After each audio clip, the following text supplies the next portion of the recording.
მაშინ, როდესაც ქვეყანაში პოლიტიკური არასტაბილურობა ერთ-ერთი ყველაზე მეტად დაზარალებული სფერო, სწორედ ბიზნესი არის ხოლმე, რა გავლენას ახდენს საინვესტიციო კლიმატზე ბოლოდროინდელი მოვლენები და როგორია კერძო სექტორის პოზიცია, ჰელისკი ჯორჯიას დამფუძნებელი ვატო ასათაშვილი და კომპანია დიოს მმართველი პარტნიორი თამას დაუშვილი იქნებიან ჩვენთან სტუმრად. დილო მშვიდობის და ძალიან დიდი მადლობა სტუმრობისთვის. როდესაც გადაცემას გვეგმოვდით, ფაქტობრივად რთული იყო რაიმე სხვა თემაზე საუბარი, იმიტომ რომ როდესაც ქვეყანაში ასეთი არასტაბილური მდგომარეობა პოლიტიკური მხრივ ძალიან რთულია რომ სხვა ნებისმიერ თემაზე იმსჯელოთ, თუმცა ჩვენ არ ვართ ცხადია პოლიტიკური გადაცემა და უფრო ბიზნესის მიმართულებით გვინდა გავშალოთ ეს თემა. ვატო, თქვენით დავიწყოთ პირველ რიგში, ჩვენ ნახეთ არაერთი ასე ვთქვათ პოსტი თუნდაც სოციალურ ქსელში ადამიანებს ძალიან ბევრი გეგმაში შეეშალათ ხელი ტურიზმის მიმართულებით, გაუქმდა ძალიან ასე ვთქვათ რამდენიმე ჯავშანი ისეთი მნიშვნელოვანი ამ მიმართულებით რა დარტყმა შეიძლება მიაყენოს ამ ყველაფერმა ტურიზმის სფეროს. მოგესალმებით. უპირველეს ყოვლისა მინდა მაინც მხარდაჭერა გამოუცხადო და ჩემი სოლიდარობა გამოუცხადო ჟურნალისტებს. ძალიან რთული ერთი კვირა გქონდა. სამწუხაროდ ბრძოლა კიდე წინ არის, ძალიან ბევრი გვაქვს სამუშაო და ჩვენი მხრიდან მაქსიმალურად თქვენ გვერდზე ვიდგებით და თქვენთან ერთად ვიბრძოლით. რაც შეეხება ახლა ეკონომიკურ მდგომარეობას და ზოგადად ტურიზმის პრობლემებს, ჩვენ უკანასკნელი დაახლოებით 1 წლის განმავლობაში 1-2 წლის განმავლობაში, მას შემდეგ რაც პანდემია დაიწყო. ძირითადი პრობლემები ჰქონდა დაუცველი ბიზნესი, ჰქონდა კერძო საკუთრების, ასევე უფლების ესეთი დაუცველი მდგომარეობა და ამას დაემატა მერე პანდემია და რთული ეპიდვითარება. ბოლო 1 კვირის განმავლობაში, 5-6 და 11 ივლისის მოვლენების შემდეგ აღმოჩნდა, რომ არა მხოლოდ ეს პრობლემები, არამედ ამას უფრო კიდევ რთული პრობლემები დაემატა. ეს არის დეკლარირებული ანტიდასავლური მოძრაობა ქვეყანაში და დავინახეთ ორჯერ ევროკავშირის დროშა დაწვეს საქართველოში და ამას დაემატა ფიზიკური უსაფრთხოების პრობლემაც.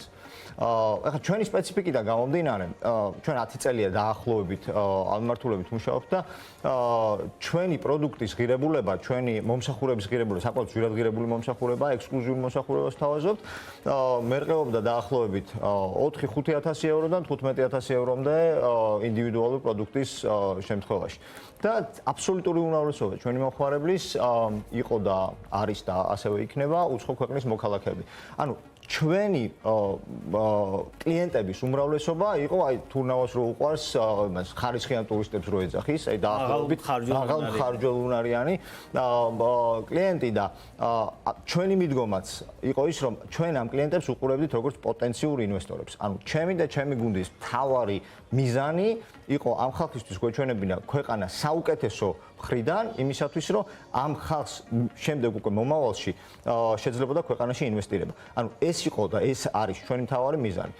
მაგრამ აი სწორედ ამ პრობლემების ფონზე რაც მე ჩამოვთვალე, დღეს გამოწვევები კიდევ უფრო რთულია და რაც ყველაზე სამწუხაროა არის რომ თუ აქამდე გვიწევდა ამ ხალხის დარწმუნება იმაში რომ ის რა ქვეყანას კარგი პოტენციალი და კარგი მომავალი აქვს, ევროკავშირის ბაზარზე გვაქვს გასასვლელი, სტაბილურია, პროდასავლური ქვეყანა, დღეს ეს თავდაყირად ადგა. ანუ ჩვენ რა შევთავაზოთ იმ ჩემ მომხმარებელს უკვე აღარ ვიცით რა. როდესაც ქვეყანაში ამხელა პრობლემები გვაქვს და პლუს ამას ახლა ბოლო 2 წელია ფაქტიურად, ანუ უკანასკნელი ჩვენი ჯგუფი მივიღეთ 2019 წლის შემოდგომაზე, ფაქტიურად ზამთრის სეზონი 19-20 წლის სეზონი ჩავარდა, 20-21 წლის სეზონი ფიზიკურად არ ქონია, იმიტომ რომ მე ოფიციალურად გავაჩერე ოპერირება, გამომდინარე ქვეყანაში არსებული ეპიდვითარების. რა იქნება მომავალში ვერ ხედავთ. ძალიან დიდი იმედები მყარდება ზოგადად ტურიზმზე, იმიტომ რომ ეხა სეზონი მოდის, ვაქცინაცია უკვე დაწყებულია და რაც მთავარია ლარის კურსი, რომელიც ერთ-ერთი ყველაზე მთავარი ფაქტორი არის ხოლმე ნებისმიერი ბიზნესის მიმართულებით, იმიტომ რომ მასია დამოკიდებული იმპორტირებული საქონელი და ასე შემდეგ.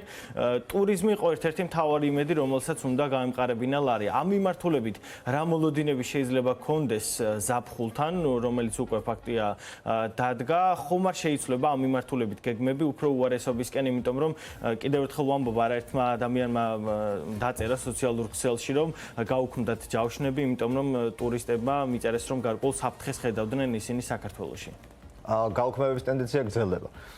ზაფხულის სეზონი ცალსახად ჩავარდნილია და ხედავთ ხა უპასუხისმგებლო მიდგომა არის მთავრობის მხრიდან ჯერ პრემიერ-მინისტრმა თქვა რომ 50% აღადგენდა ტურიზმს 2019 წლის წელთან მიმართებაში, მე ეკონომიკის სამინისტრო მილაპარაკა 30%-ზე, მე კაკაურიძე გამოვიდა და თქვა რომ დაახლოებით ალბათ 25%-ამდე აღდგება. ანუ აბსოლუტურად მისკომუნიკაცია თვითონ სახელმწიფო სტრუქტურებს შორის, ანუ თვითონ ვერ აკეთებენ ვერანაირ დასკვნას. ჩვენ რაც შეგვიძლია ცალსახად გითხრათ არის რომ ნაკადები ძალიან მცირეა, არ არის საკმარისი იმისთვის რომ სეზონმა ისე ჩაიაროს როგორც საჭიროა ტურიზმისთვის.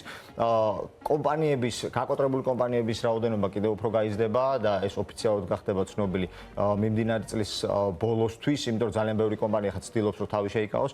მაგრამ თავი და თავი პრობლემა რა არის ამ შემთხვევაში? შეუძლებელია ჭაობზე ააშენო შენობა, ანუ თუ არ გაქვს ძლიერი საძირკველი, ვერაფერს ვერ ააშენებ. დღესდღეობით ეს ჭაობი უკვე აყროლდა, ხედავთ, კატასტროფული მდგომარეობა არის ქვეყანაში. თუ აქამდე რაღაც იმედი მაინც ჰქონდა, იქნებოდა ეს მცირე და საშუალო ბიზნესი, თუ ნებისმიერ თვითდასაქმებული ტურიზმის მიმართულებით და მომსახურების მიმართულებით ვიძახე. დღეს ეს იმედიც გაქვს რა, იმიტომ რომ ფიზიკურად ვერ ხოთ, ანუ რასაც ხედავთ არის საქართველოს რუსეთის ორბიტაზე გადაყვანა და რაღაცა რუსული მეთოდებით ქვეყნის მართვა. ეს ასე გაგრძელება არ შეიძლება. ასე ტურიზმის მომავალი არა. ჩვენ ერთადერთი აი ამ გავითარების ტემპებით მივალთ იქამდე რომ შევძლებთ პოზნერისთვის ელარჯის წელვას, შევძლებთ იმისთვის რა ქვია, გავრილოვისთვის აქ ფიანდაზების დახვედრას და მაქსიმუმ დუგინს ჩავეხუტოთ და ვიღაცა რუსები მივიღოთ და ამითი გვიხაროდეს. ჩვენ თუ ამ მიმართულებით წავალთ, ეს არის ჩვენი მომავალი. თუ ამ ჭაობში ვიჯდებით და ტალახის ზელოს გავაგრძელებთ, თუ არა და ყველა აბსოლუტურად ვალდებულია თავისი წილი მოვალეობა შეასრულოს და აღუდგეს ამ პროცესს და ქვეყანა დააბრუნოს დასავლურ რელსებს. ბატონ თამაშ, ჩვენ ნახეთ პანდემიის დროს უდიდესი მხარდაჭერა საერთაშორისო ფინანსური ინსტიტუტების მხრიდან, მათ ცალკე ვალით, ცალკე გრანტები ძალიან დიდი დახმარება გაგვიწიეს და მათთვის ხადია პოლიტიკური სტაბილურობა ერთ-ერთი მთავარი განმაპირობებელი ფაქტორია და ზოგადად საერთაშორისო არენაზე ინვესტორებისთვის ძალიან რთულია გარის კონი ისეთ ქვეყანაში, სადაც ამ მიმართულებით ისედაც 20% ოკუპირებულია ჩრდილოეთის მეზობლიდან გამომდინარე და ასევე არის პოლიტიკური არასტაბილურობა. ამ მიმართულებით ინვესტორებთან ურთიერთობა რამდენად გართულდება და ზოგადად ბიზნესს აი ამ კომუნიკაციაში რამდენად გაურთულდება, ასე ვთქვათ, მათთან ურთიერთობა. დიდი მადლობა მივესალმებით ტელემაყურებელს. რა თქმა უნდა, ჩვენ სამწუხაროდ კიდევ გვიწევს ჩვენ არასტაბილურ პოლიტიკურ გარემოზე საუბარი. განმეორდა ბოლო პერიოდში არაერთი იყო უკვე და ფაქტორი დაგროვდა ძალიან. ნამდვილად სამწუხაროა ეს კიდევ ერთხელ აღნიშნავ. საქართველოს ამჟამად არის სოფლიო გლობალური კონკურენციის მონაწილე. შესაბამისად, პანდემიის ფონზე ინვესტორები გახდნენ უფრო კიდევ ფრთხილები. თუ შევხედავთ ჩვენ თქვა ევროპის ეკონომიკას, ევროპის ეკონომიკა ისე არ დაზარალებულა, ვინაიდან ინვესტორებმა თანხები განათავსეს ევროპაში. ან ევროპულმა თავად ევროპულ ინვესტორებმა არ გაიტანეს თანხები სხვა ქვეყნებში. აქედან გამომდინარე ჩვენი გამოწვევა კიდევ უფრო მწვავე არის ასეთ კონსერვატიულ მიდგომასთან მიმართებაში. ჩვენ თუ ეხლა არ მოვიზიდეთ ინვესტიციების საკმარისი რაოდენობით, ჩვენ ვერ ვიმახცევთ საჭირო ეკონომიკურ ზრდას და ეკონომიკური კრიზისი კვლავ გაგრძელდება პანდემიის დასრულების მიუხედავად. აქედან გამომდინარე იმის მაგივრად რომ ჩვენ შევძლოთ შიგნით გარკვეული კონსენსუსის მიღწევა, რომ დავანახოთ ინვესტორებს, რომ ეს ქვეყანა არის სტაბილური, პირველ რიგში პოლიტიკურად და მათი ინტერესები ყველა შემთხვევაში იქნება დაცული. თუ ეს ვერ მოახერხეთ, ასეთ შემთხვევაში ჩვენ მივიღებთ არის თუ არა ეს განცდა, ბიზნესს რა განცდა აქვს ამ შემთხვევაში, არის თუ არა პოლიტიკური სტაბილურობა და არის თუ არა რაიმე პოტენციალი იმისა, რომ მომავალში ეს სიტუაცია გამოხატოს. იცით რა, განცდა ინვესტორს კი არა, ჩვენ აღარ გვაქვს უკვე ადგილობრივ ბიზნესმენებს და ინვესტორებს. ხო, რა თქმა უნდა, იმიტომ რომ ჩვენ თვითონაც არ ვიცით რა იქნება ხვალ, როგორ განვითარდება მოვლენები, იმიტომ რომ დაცულობის შეგრძნება არ არსებობს. ანუ გამოვიდა რომ არათუ ინვესტორი, არამედ ჩვეულებრივი მოქალაქეც არ არის დაცული, ჩვეულებრივი ტურისტი არ არის დაცული, რომელიც ჩამოდის საქართველოში რომ დაახარჯოს თანხა, სიამოვნება მიიღოს, დაათვალიეროს ქვეყანა და გაიტანოს პოზიტიური ინფორმაცია ქვეყნის შესახებ, ამის მაგივრად მას ხდება დანა კერჩი. ეს არის დაუშვებელი და ამასთან დაკავშირებით თავრობის პასუხისმგებლობა არის ძალიან სერიოზული. ამიტომ არ შეიძლება ყველაფრის პირდაპირ არ შეიძლება ყველაფრის არჩევნების ჭრილში დანახვა. შეუძლებელია მთელი პანდემია ჩვენ ასე გავიარეთ. რომ ყველა ნაბიჯი გარკვეულწილად იყო დაკავშირებული ამ წინასაარჩევნო თუ პოსტსაარჩევნო საკითხებთან, აქედან გამომდინარე ჩვენ ეს ყველამ დავინახეთ, ანუ აღარ ვართ ისეთი გაუთვიცნობიერებლები თუ რასთან გვაქვს საქმე, ეს არის პანდემიას გულისხმობ და ახლა ყველამ კარგად ხვდებით და შეგვიძლია გამოვიცნოთ ის ნაბიჯები, რომელსაც თქვა ხელისუფლება დგავს ხშირ შემთხვევაში. აი ამ პერიოდში, როდესაც ასე თქვა ასეთი რთული მდგომარეობა, ნუ აქამდეც იყო, თუმცა ეს არასტაბილურობა დაემატა, რამდენად აქვს აზრი აი მათწლიანი გეგმის წარდგენას სხვადასხვა მიმართულებით, რომელიც იგივე თუნდაც სოფლის მეურნეობის მიმართულებით, ან თუნდაც ჯანდაცვის სექტორის მიმართულებით ძალიან ამბიციურია, ხო? აი ამ ყველაფერს რამდენად აქვს ადეკვატური, ასე ვთქვათ, დრო და ადგილი, ხო? იმიტომ რომ როგორც წესი დიაგნოზის დასმა ყველაზე მთავარი არის ხოლმე, სანამ მკურნალობას დავიწყებთ და ეკონომიკის შემთხვევაშიც ალბათ ასეა. იცით რა, ნამდვილად აცილება შემიძლია რომ თუ ჩვენ სამართლებრივ სახელმწიფოს არ ავაშენებთ, არნენ 10 წლიან, არც 2 წლიან, არც 5 წლიან გეგმას აზრი არ აქვს. ჩვენ გვაქვს პრობლემა რომ რამდენად არის ჩვენ ქვეყანაში დემოკრატია იმ ხარისხის, რომ შევძლოთ ჩვენი ქვეყნის განვითარება და შესაბამისად ბიზნესის განვითარება, ეკონომიკის განვითარება და ისე და ისე ინვესტორის მოზიდვა. ჩვენთან პრობლემაა დემოკრატიის კონსოლიდაციის, ჩვენთან ადამიანის უფლებები არ არის საკმარისად დაცული სათანადო დონეზე და მეორე მხრივ გვაქვს პრეტენზია, რომ გავწევრიანდეთ ევროკავშირში, ასოცირების ხელშეკრულება გამოვიყენოთ მაქსიმალურად, რაც ერთმანეთთან აბსოლუტურად არ მოდის დამხვედრაში. აი ბოლო პერიოდში ვნახეთ ჩვენც არაერთხელ გაგუშვებია, რომ იგივე თუნდაც სამშენებლო მასალების სხვადასხვა ტიპის იმპორტირებული პროდუქტი გაძვირდა. ჩვენ ვნახეთ, რომ ტურიზმს შედარებით, ასე ვთქვათ, ნაკლებ პოზიტიური მოლოდინები შეიძლება ჰქონდეს რამდენიმე დღის წინ მომხდარი მოვლენების გამო. რაც ცხადია ლარის კურსზე მოახდენ შესაბამის გავლენას. აი ამ მიმართულებით თუ შეიძლება გარკვეული რამე მინიმალური პროგნოზი მაინც გავაკეთოთ, რამდენად შეიძლება რომ პროდუქტის ფასზე მოახდინოს ამ ყველაფერმა გავლენა. შეიძლება ცხადია პირდაპირ გავლენა არ იყოს, თუმცა ცხადია ეს ყველაფერი ჯაჭვური რეაქციით მიმდინარეობს და შეიძლება ეს დროც დადგეს. იცით რა, პროდუქციის ფასები გაძვირდა, სოფლიოში გაძვირდა, ბევრ ძირითად ნედლეულზე ფასი შესაბამისად გამოიწვია სხვადასხვა პროდუქციის გაძვირება, მათ შორის ჩვენ სფეროში, სამშენებლო სფეროში და ჩვენი კომპანიის მაგალითზე შემიძლია იგივე გითხრათ.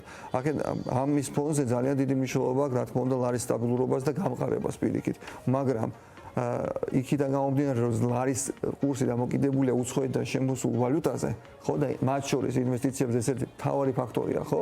აი ეხლა ნამდვილად დგას საფრთხის წინაშე, რომ რამდენად ეს მეტნაკლებად სტაბილური ლარი, რომელიც მივიღეთ უკანასკნელი თვეების მანძილზე, რამდენად დარჩება სტაბილურად, არათუ გამყარდება.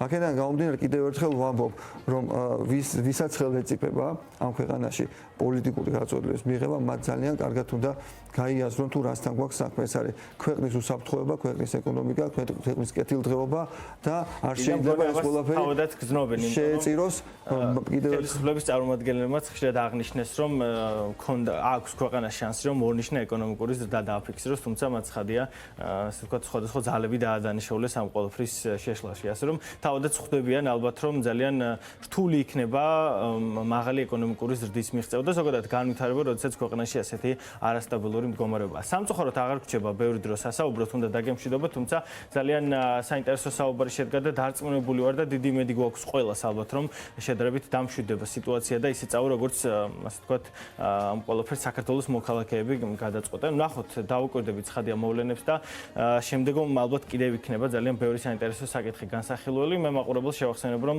ვსაუბრობდით იმ პოლიტიკური მოვლენების გავლენაზე ბიზნესზე, რომელიც საქართველოში ბოლო რამდენიმე დღის განმავლობაში ხდებოდა. ჩვენთან კი სტუმრად იყვნენ ჰელსკი ჯორჯიას დამფუძნებელი ვატო ასათაშვილი და ასევე კომპანია დიოს მმართველი პარტნიორი თამას დაუშვილი.